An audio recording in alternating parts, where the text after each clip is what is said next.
Who taught you to hate the texture of your hair? Who taught you to hate the color of your skin to such extent that you bleach to get like the white man? Who taught you to hate the shape of your nose and the shape of your lips? Who taught you to hate yourself from the top of your head to the soles of your feet? Who taught you to hate your own kind? Who taught you to hate the race that you belong to? Welcome again to Street Talk. My name is Ahmad Shakaraki. And on Street Talk, we deal with political, social, and economics here in Michigan, the U.S., and abroad. Now, joining me tonight, Dennis Burnside. Okay, we as blacks have been here just about 600 years, and we can see all these different races of people are trying to make it someplace, and still we got, I won't say people holding us back, but we got lots of people out here who are not trying. Now, now we got a few of us are not trying, but most of us are trying. But when you got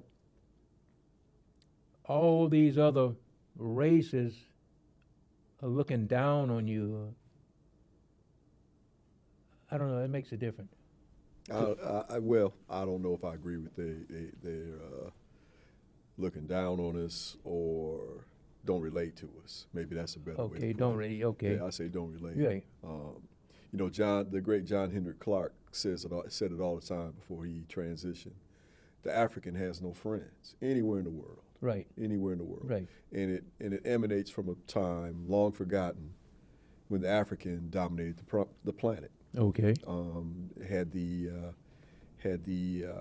economic, sociological, intellectual, and cultural capacity to be the dominant culture in the world. Okay.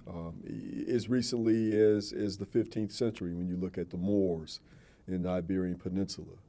So to now look at a situation where we've had a period of roughly 700 years, 600 years of the transatlantic slave trade and the suppression and domination of the African culture by outsiders.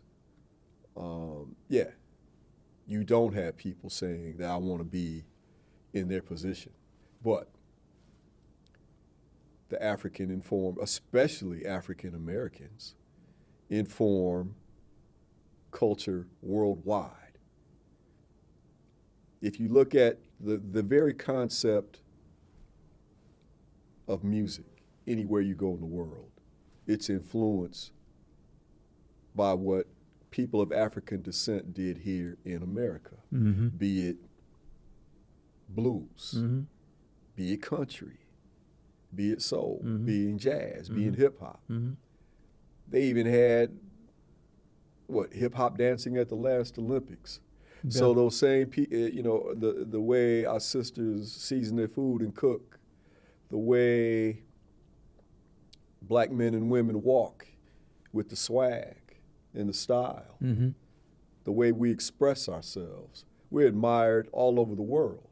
They just don't want to be in our position because economically and politically we're suppressed.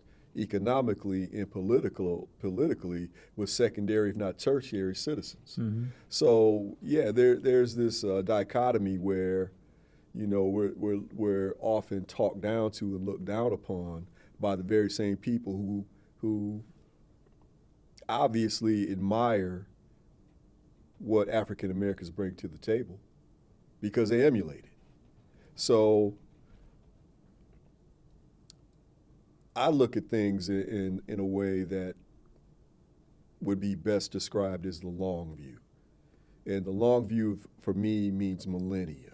You got to look at 1,000-year segments to see where people are. And for the last 2,000 years, maybe 2,500 years if you count when the Assyrians first invaded the Nile Valley. Okay. And you saw a culture, a spiritual system that had been around for thousands of years Yeah. Yep. and produced some of the most amazing scientific, mathematical feats of engineering and architecture and spiritual information that to this day informs the planet. When you saw the end of the control of the motherland by the indigenous Africans is when you begin to see a gradual degradation of people of African descent all over the world, where they began to be looked at as, rather than teachers and role models, begin to look down upon. Yeah. You know, this began gradually about 1,000 years ago, but around 600 years ago, with the advent of the transatlantic slave trade, it began codified. And of course, people don't know their history, don't care to know their history. Right. So they think it's always been that way. You know, you have the most super duper uber Christians in the world are black. Mm-hmm. But if you tell someone who is a super duper uber Christian that what you are devoting your life to is a knockoff imitation of your own ancestors' spiritual system, they will look at you like you're Satan himself. Yeah. Yeah. If you ask them why you see God as a man and not a being that manifests both feminine and masculine principles, they'll look at you like you need to be put in a straitjacket. And if you ask someone who tells you about Islam and you ask them, why does Islam take so many precepts from African spirituality, which precedes it by thousands of years, they'll look at you like something's wrong with you. Because people who don't study their own history can be moved in any direction. You're kind of like a boat with a sail but no rudder. You go where the wind blows. And if you're easily influenced and easily convinced that you're less than, you'll accept that position. You'll accept the fact that, you know, certain intellectual pursuits are a little bit too much for you. Why don't you go become a carpenter? Yeah. And that's what. Well, Malcolm was Yeah, talking. yes, that's what was. And he wasn't the only one. Right. We all got that message as children. You know, for you, that'll be a good livelihood for you. Yeah. Doctor, lawyer, engineer, it might be a much. little. That may be a little too, because you're inherently stupid, is what they're saying. Yeah.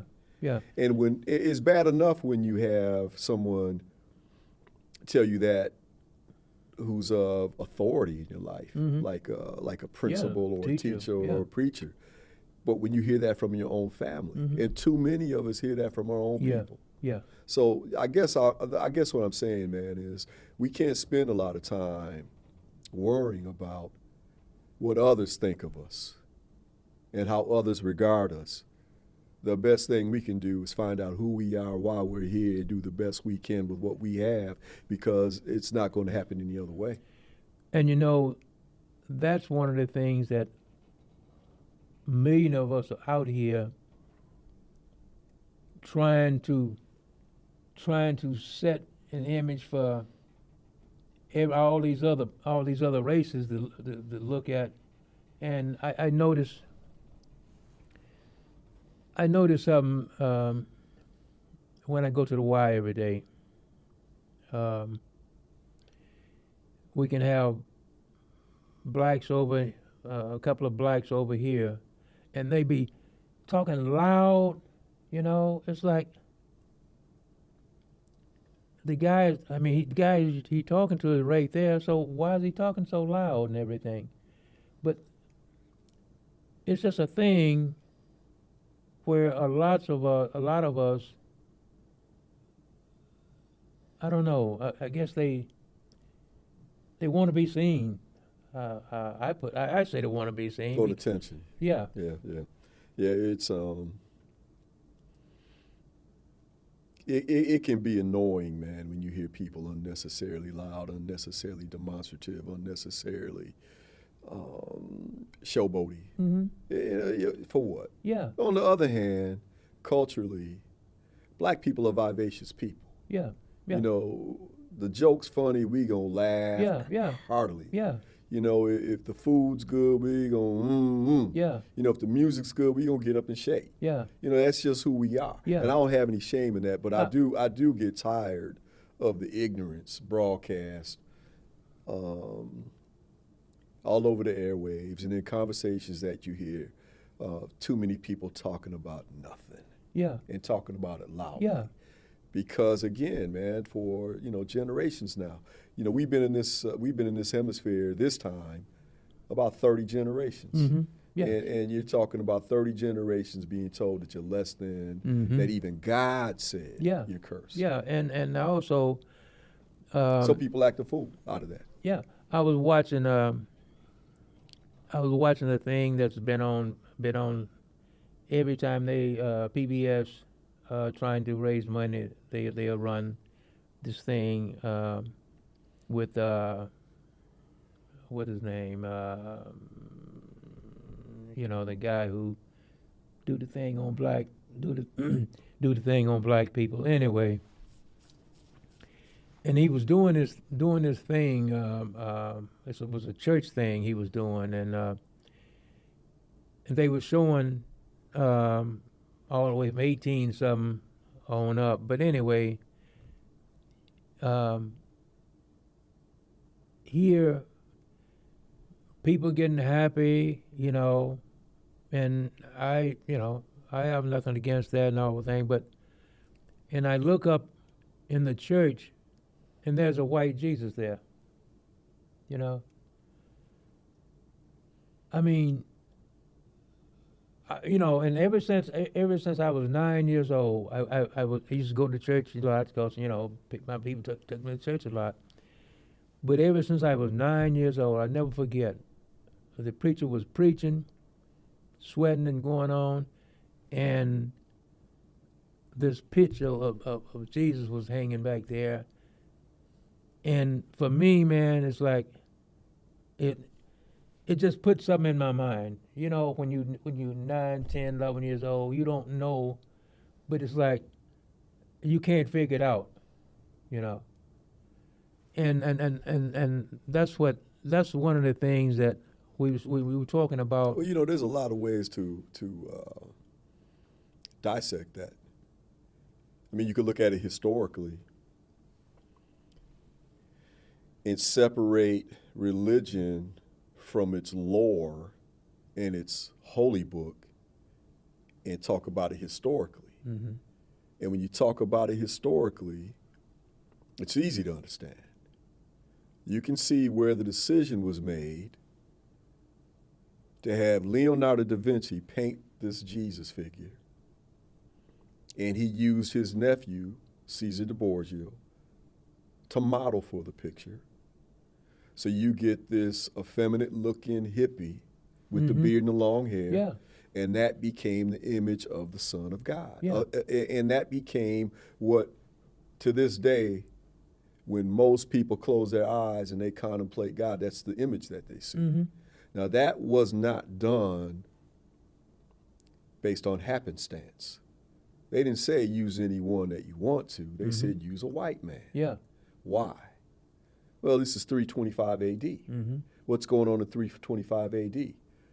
Rome had conquered the Nile Valley, taken it over from the Greeks, who had created their own version of Christianity, called themselves Christians. They didn't have Jesus, but they had a form of religion based upon the writings on the wall, based upon what they observed from the people of the Nile Valley in their spirituality, and they created a religion separate and distinct from the spiritual system.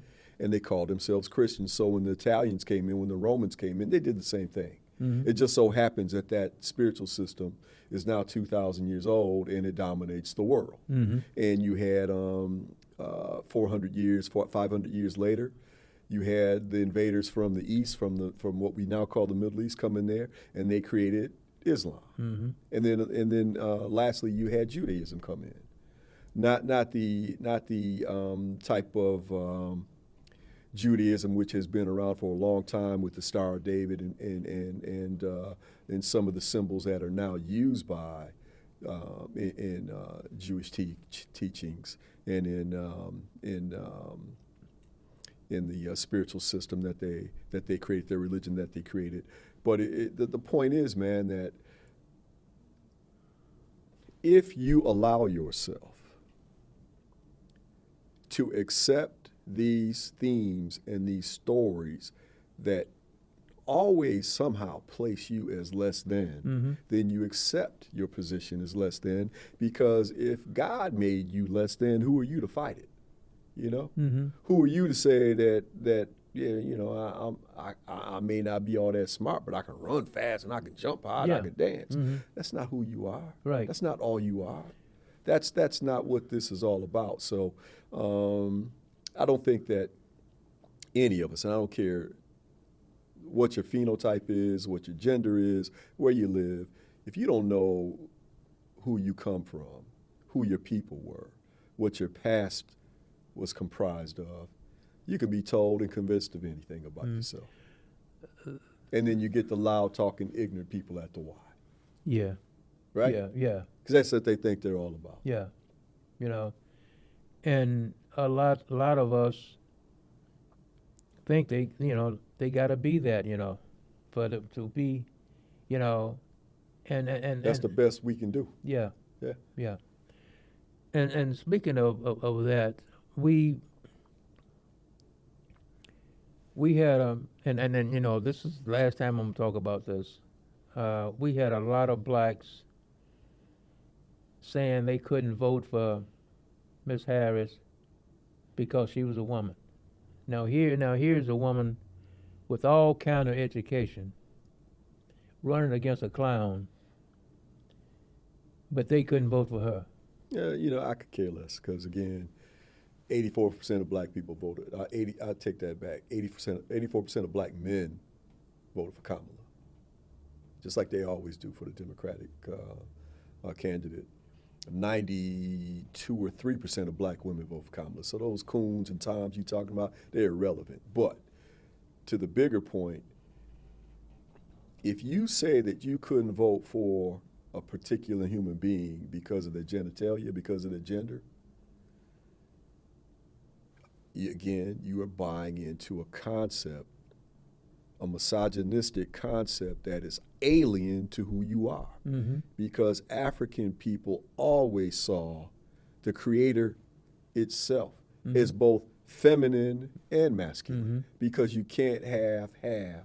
Right. You can't have the whole without the feminine and masculine to create life. You need both. Right. You can't have a culture that is based on matriarchy rather than patriarchy, where the line comes down through the mother, the family lineage comes down through the female, where many of your most important people from the family unit all the way up to the governmental unit were women. Yeah. The idea that women are less than, that they ought to be in the kitchen barefoot, pregnant, and doing what they're told, that's a European concept. And of course, many of our men have adapted that. I grew up in a misogynistic household. I didn't have to do some of the chores my sister had to do because I was a boy, right? Yeah, wash So, dishes and all yeah, that. I had to wash dishes. I didn't have to help my mother cook. Right. I had to take out the garbage. I had to cut the grass because that's what a man does, right? Yeah. But those are roles that were assigned to us by our enslavers, just like many of our other cultural idiosyncrasies. We learn those, and many of those are alien to us and don't fit. And I think that's why you see so many people who have a less than healthy view of life. and where they fit into this. You know, the unhappiness, which results in alcoholism, the unhappiness that results in drug abuse, the unhappiness that results in domestic violence, the unhappiness that results in poorly educated children, the unhappiness that results in poor economic outcomes. You know, it's been said many times by women and men much more accomplished and greater than me. But the obvious solution is to look within and find out who you are and where you come from, and then make your decisions and make your moves based on that reality, rather than acting out based on a criteria that doesn't fit you. It's not for you. It's not even about you. But that's a concept that's hard to teach, man. It's very difficult to tell a young person. And you know, and I've coached. I've never taught, but I've coached young men, and I used to marvel at, you know, like I used to have this rule that if you want to play, I need to see you be average. Right. You know, you're eligible to play with a D+. Yeah. But if you want to actually play on the court, you got to bring me some good grades, man. Yeah. And if you don't have a B, I better have a good reason, like you're dyslexic and you're working on that, or you have no access to the material that you need and you ended up with a poor grade, but you try. You know, it's mitigating factors. Yeah. But don't come to me and tell me that you get poor grades because that's all you're capable of and that's all anyone expects of you, so I'm just going to give you poor grades. No, because I know what you want. I got an incentive here. You want to wear that uniform and put those shoes on and run up and down that court. Yeah. So since I got a little leverage on you, I'm going to use that leverage over you.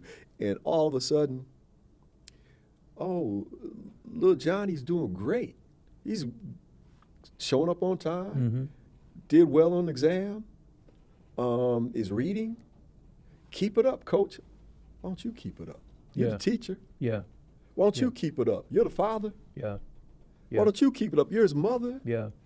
I don't have the leverage that you have. Right. I just got a little bit. Right. They're capable. We're all capable of doing more and doing better. And they said, somebody was telling me, I was talking to a coach from Sexton. He's a coach, and he's also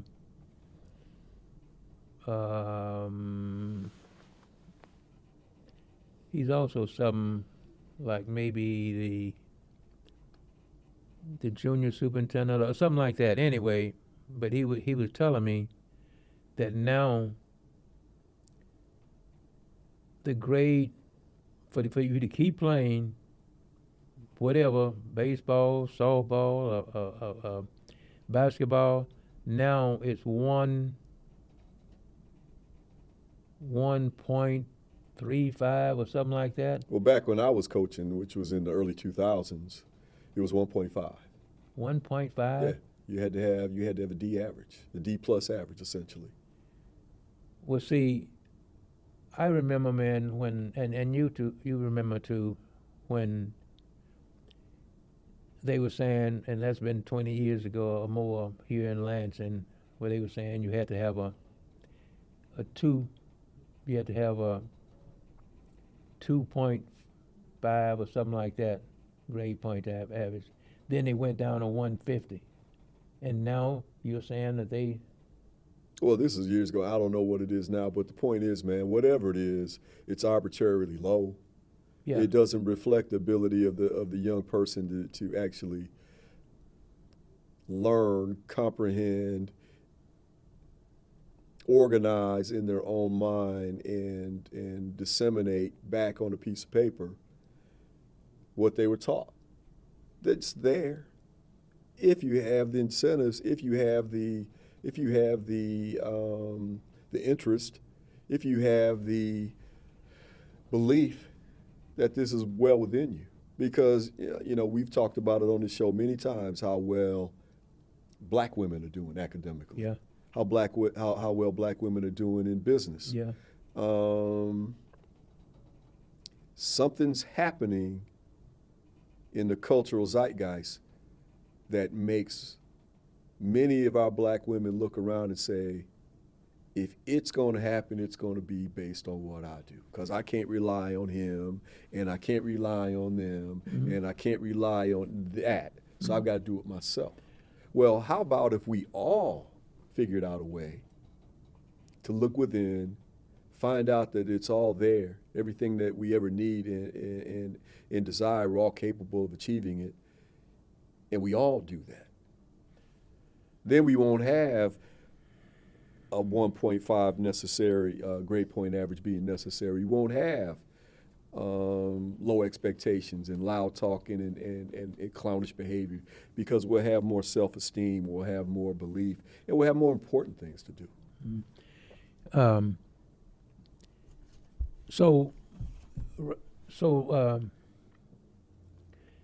Let's get back to we've seen what's happening, what will be happening January 20th when got this clown steps in. What do you think? What do you think that blacks has to do?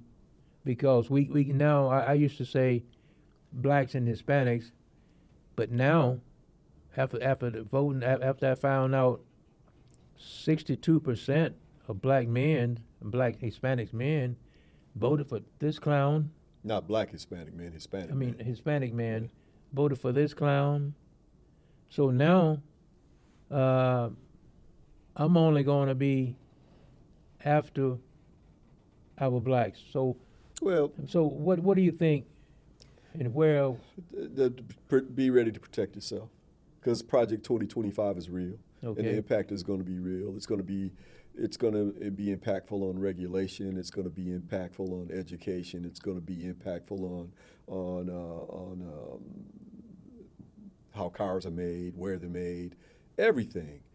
And if you believe in what Trump said, what he's going to do on day one, which is the biggest mass deportation in U.S. history, if you think he was joking, you're fooling yourself. So I think on day one, we're going to find out just how horrendous and how chaotic and horrible it's going to be when you see his hand-picked, this clown Pete Hegseth become defense secretary and put the military on the street to round up Hispanic people and deport them. It's not going to be surgical. It's not going to be based on criteria. It's going to be based on the eyeball test. And hopefully some of our light-skinned brothers and sisters have enough curl in their hair that they're not mistaken.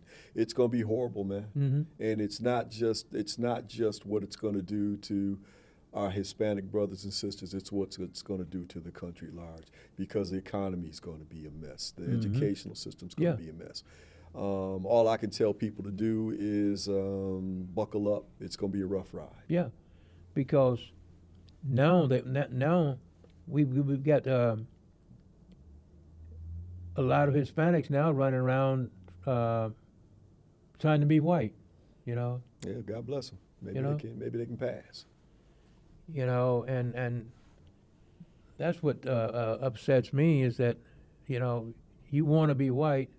And then we get these guys go out here and 62% of them vote, 62% of Hispanic male vote for Trump, and he's doing this to you? Yeah, man. Yeah. All right. Time for us to end it, but we could go on and on and on, but we won't. My name is Ahmad Shakaraki, and we'll catch you down in the next block for more Street Talk. Peace. Don't let anybody make you think that God chose America as his divine messianic force to be a sort of policeman of the whole world. God has a way of standing before the nations with judgment, and it seems that I can hear God saying to America, "You are too arrogant.